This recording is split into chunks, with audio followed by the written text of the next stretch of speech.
ঈদের ট্রেনের টিকিট কালোবাজারি, যাত্রী হয়রানি সহ নানা অভিযোগে দেশের ৮টি বড় রেল স্টেশনে অভিযান শুরু করেছে দুর্নীতি দমন কমিশন।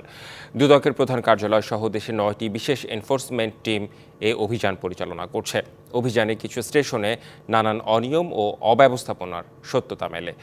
ঈদে নিরবচ্ছিন্ন যাত্রী সেবা এবং গ্রাহক হয়রানি বন্ধে এ অভিযান অব্যাহত থাকবে বলে জানায় সংস্থাটি। ঈদুল আজহা ঘিরে বিভিন্ন অনিয়মের খোঁজে ঢাকা, রংপুর সহ দেশের ৮টি স্টেশনে অভিযান শুরু করেছে দুদক।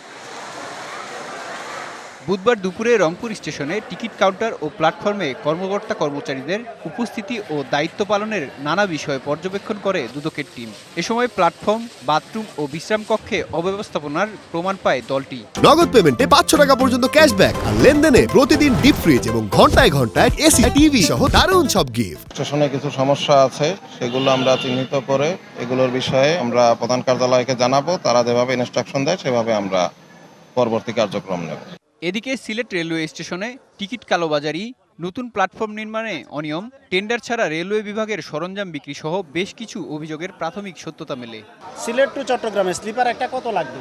ওনারা বলছে 2000 টাকা। এই স্লিপারটা মনে হয় 1200 থেকে 1300 আর কি। উনি চাইছে 2000 টাকা।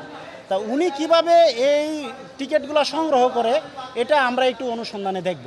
এছাড়া ময়মনসিংহ স্টেশনে টিকিট কালোবাজারি ও জামালপুর স্টেশনে অনিয়মের ব্যাপক প্রমাণ পায় দুদক। মেহেদী হাসান, ডিবিসি নিউজ ডেস্ক।